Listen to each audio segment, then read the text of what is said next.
जय हिंद दोस्तों। Welcome to exam capsule. दोस्तों आज के इस वीडियो में आप देख सकते हैं कि भारतीय संविधान एवं राज्य व्यवस्था स्टार्ट हो रहा है। जैसे कि पहले साइंस स्टार्ट हो चुका है, फिजिक्स और केमिस्ट्री, ठीक उसी तरह ज्योग्राफी मैंने स्टार्ट कर दिया और आज मैं ये भारतीय संविधान एवं राज्य व्यवस्था में स्टार्ट कर रहा हूँ। ये सारे किसी न किसी एग्जाम में पूछा गया है। आप देख सकते हैं क्वेश्चन के सामने ये आपका एग्ज़ाम का नाम दिया गया है। हर एग्ज़ाम ठीक है क्या ये क्वेश्चन का आपका मिलने वाला है। और ये प्योर आपका एनसीईआरटी स्टार्ट हो रहा है जो 6 से लेकर 12th का क्वेश्चन को कलेक्शन किया गया है। तो उम्मीद करता हूँ कि आपको ये वीडियो अच्छा लगेगा। अपने दोस्तों में आप शेयर कीजिएगा, अपने ग्रुप में शेयर कीजिएगा और लाइक करके एक पक्का आपको शेयर कर ही देना है। अब वीडियो अच्छा लगेगा तो आप अपना एक कमेंट छोड़ सकते हैं।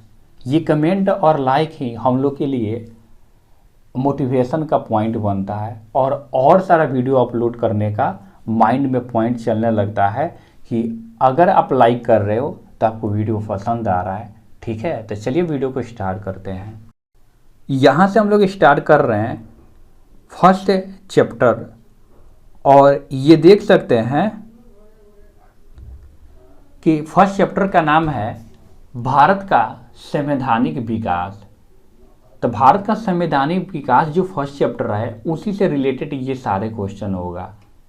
सबसे पहले ही क्वेश्चन दे दिया गया है, यदि लोग जो चुन कर आएंगे युग चरित्रवान और ईमानदार हुए तो वे दोषपूर्ण संविधान को भी सर्वोत्तम बना देंगे। ये कथन किसका है? तो भीमराव अंबेडकर का है। ठीक है, ये ऑलरेडी पूछा हुआ क्वेश्चन है। फिर दिया गया है कि कैबिनेट मिशन योजना के तहत गठित अंतरिम सरकार का नेतृत्व, तो ये जवाहरलाल नेहरू। उसी तरह देखिएगा भारत के संविधान का मुख्य विशेषता नहीं है, तो ये ऑप्शन के ऊपर डिपेंड करेगा। उस ऑप्शन में दिया गया कि सबसे छोटा लिखित संविधान, तो ऐसा कुछ तो नहीं है, बहुत बड़ा और लिखित संविधान है। भारत जैसे देश के लिए उपयुक्त संघवाद का श्रेष्ठ रूप है तो सहकारी संघवाद। माउंट फोर्ड सुधार की सबसे महत्वपूर्ण विशेषता थी, तो दोस्तों क्या थी? तो देखिएगा केंद्र और रियासत के साथ साथ द्वैध शासित रियासत के मध्य शक्ति का विभाजन, यही था ना। चलिए अब नेक्स्ट पॉइंट में हम लोग चलते हैं। नेक्स्ट है कि 1946 की अंतरिम सरकार में कार्यकारी परिषद थी। तो दोस्तों इसका राइट आंसर क्या हो जाएगा?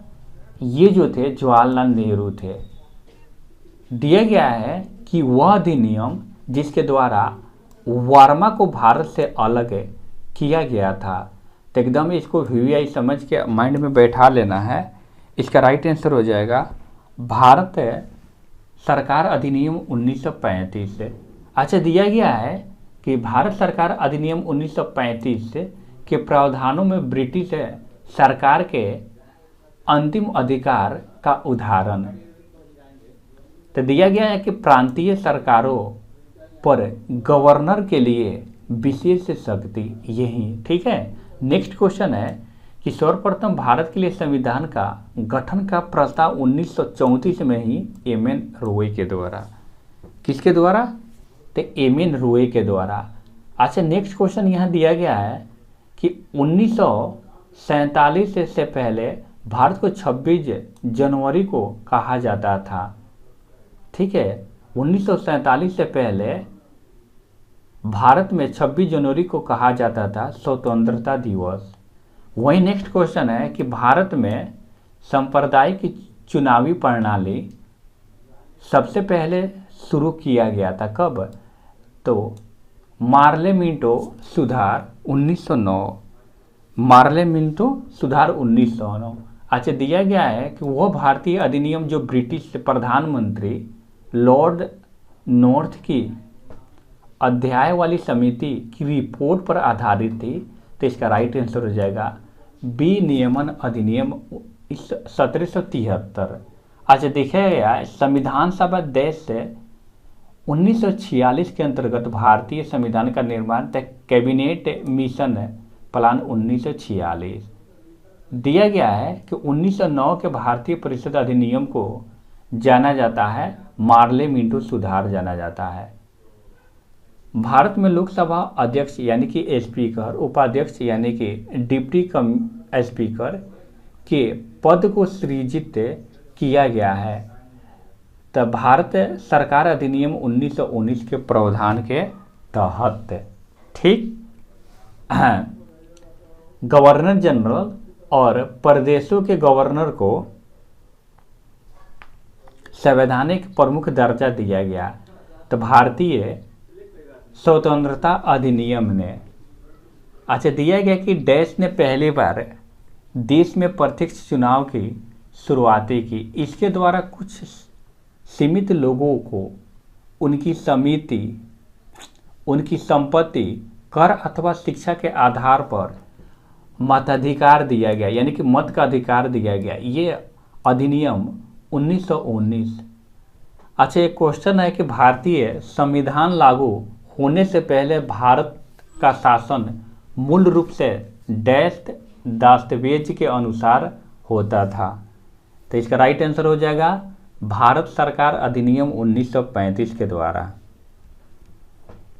नेक्स्ट क्वेश्चन यहाँ से देखते हैं, यूनाइटेड किंगडम की पसंद का वह अधिनियम जिसके बारे में कहा जाता है कि वो भारत में उदार तानाशाही और जिम्मेदार सरकार की उत्पत्ति के अंत को दर्शाता है। तो इसका राइट आंसर हो जाएगा भारत सरकार अधिनियम 1919। वही नेक्स्ट क्वेश्चन है कि अधिनियम जिसके द्वारा ब्रिटिश संसद ने चाय और चीन के साथ व्यापार को छोड़कर ईस्ट इंडिया कंपनी के भारत के साथ व्यापार एकाधिकार का समाप्त कर दिया। तो ये जब 1813 का चार्टर अधिनियम आया तो उस समय क्या किया, ये समाप्त कर दिया। नेक्स्ट क्वेश्चन है कि ब्रिटिश से भारत 1937 में भारतीय राष्ट्रीय कांग्रेस का मंत्रिमंडल नहीं बना।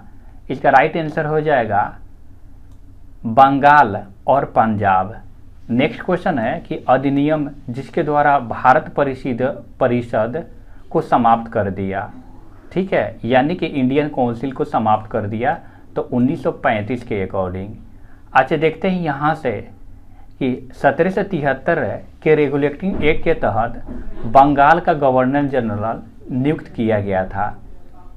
तो वारेन हेस्टिंग्स किसको नियुक्त किया गया था, वारेन हेस्टिंग्स 1774, ठीक है।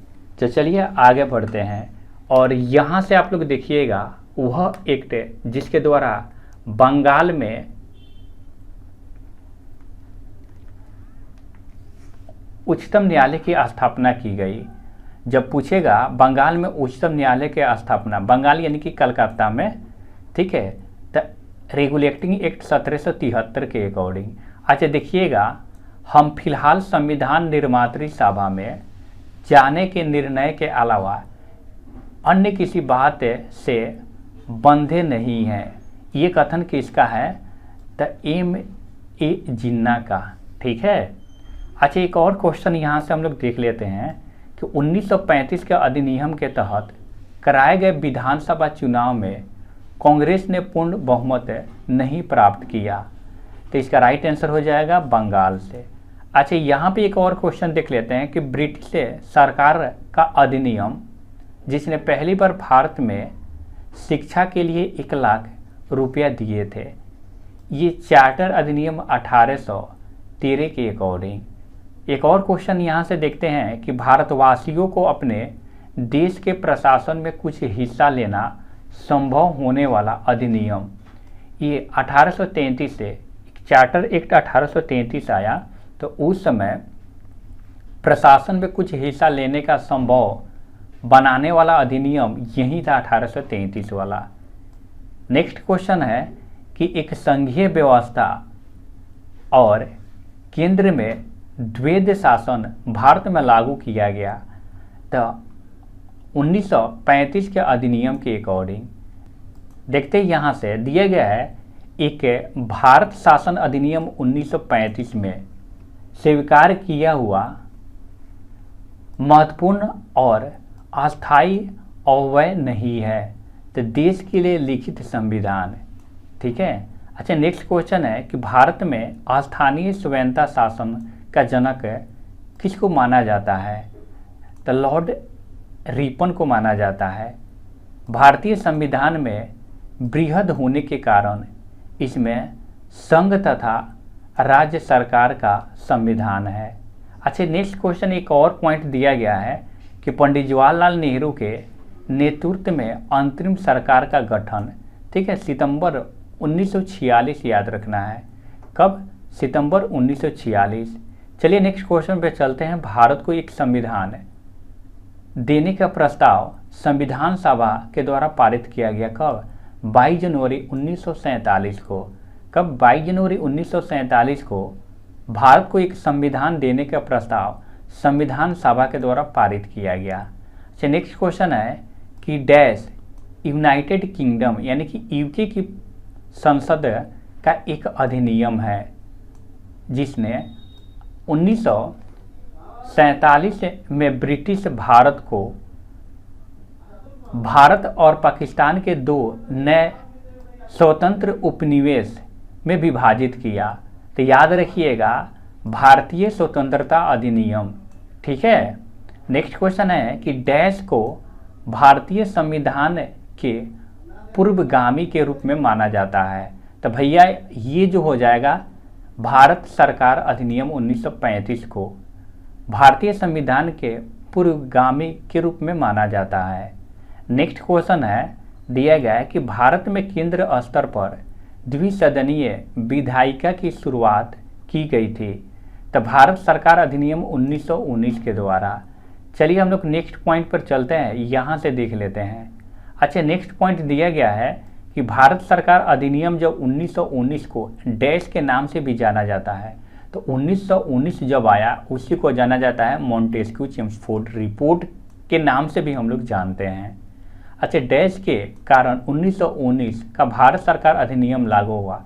तो ये दोनों की वजह से, तो मॉन्टेस्क्यू चेम्सफोर्ड के सुधार के। अच्छा, एक और क्वेश्चन है कि भारतीय संविधान के संरचनात्मक भाग या फिर ढांचा काफ़ी हद तक डैश के अधिनियम से ले लिया गया है। तो 1935 के अधिनियम से लिया गया है। यहाँ से देख लेंगे कि 1813 के चार्टर अधिनियम ने भारत में ईस्ट इंडिया कंपनी के शासन को अगले कितने वर्ष तक बढ़ा दिया। तो याद रखिएगा, पहले जितना था ठीक है, लेकिन 20 वर्ष के लिए फिर से इसको इंक्रीज कर दिया गया कि जाओ 20 वर्ष और शासन करो अच्छे से। अच्छा, दिया गया है कि डैश के परिणाम स्वरूप महारानी विक्टोरिया जो ब्रिटेन के शासक थी यानी कि राजा रानी के रूप में 1858 में भारत की मालिक यानी कि इम्प्रेस ऑफ इंडिया की उपाधि के साथ भारत में ब्रिटिश से क्षेत्रों की संप्रभु बन गई। तो 1858 के जो भारत सरकार अधिनियम आया उसी के अकॉर्डिंग। अच्छा, एक और क्वेश्चन पूछ लिया जाता है कि वह देश था जिसने भारत में सत्ता ब्रिटिश ईस्ट इंडिया कंपनी से ब्रिटिश क्राउन में स्थानांतरित कर दिया गया। मतलब जब ईस्ट इंडिया कंपनी जब आया था तो उस समय बागडोर को अपने हाथों में रखा था, लेकिन उसको ट्रांसफ़र कर दिया गया ब्रिटिश क्राउन के हाथों में। तो वहीं भारत सरकार अधिनियम 1858। अच्छा, देखिएगा यहाँ पे एक और क्वेश्चन दिया गया है कि ब्रिटेन के डैश कानून के द्वारा भारतीय प्रतिनिधियों को भारतीय विधान परिषद जिसको बोलते हैं इंडियन लेजिस्लेटिव काउंसिल के चुनाव में पहली बार सीटों का आवंटन किया गया था। तो याद रखिएगा, भारतीय परिषद अधिनियम 1892। चलिए नेक्स्ट क्वेश्चन पे हम लोग चलते हैं और नेक्स्ट क्वेश्चन दिया गया है कि भारत के संविधान में डैश से कई संस्थागत विवरणों और प्रक्रियाओं को लिया गया है। तो हमेशा याद रखिएगा 1935 भारत सरकार अधिनियम 1935 से विवरण और प्रक्रिया के बहुत सारा पॉइंट को उठाया गया है। देखिएगा दोस्तों, यहाँ पे संविधान सभा को भारतीय स्वतंत्रता अधिनियम 1947 की धारा देश के द्वारा मान्यता दी गई थी। तो याद रखिएगा 8 के 1 के द्वारा वहीं दिया गया है कि प्रांतों में द्वैध शासन के उन्मूलन की संतुष्टि देश के द्वारा की गई थी। तो 1935 याद रखना है। एक और क्वेश्चन आपसे पूछ लिया जाता है कि भारत सरकार के देश के साथ मॉन्टेस्क्यू चेम्सफोर्ड सुधार में प्रांत में द्वैध शासन की शुरुआत। तो याद रखिएगा 1919 भारत सरकार अधिनियम 1919 के साथ मॉन्टेस्क्यू चेम्सफोर्ड सुधार ने प्रांतों में द्वैध शासन की शुरुआत कर दी। अब हम लोग दोस्तों यहाँ से देखेंगे सेकेंड चैप्टर दिया गया है कि संविधान सभा का गठन, कार्य प्रणाली एवं विभिन्न समितियां, ये हम लोग सेकेंड वीडियो में देखेंगे। तो उम्मीद करता हूँ वीडियो अच्छा लगा होगा, लाइक कीजिएगा, शेयर कीजिएगा और जल्द ही आपको ये वीडियो मिल जाएगा। Thanks for watching.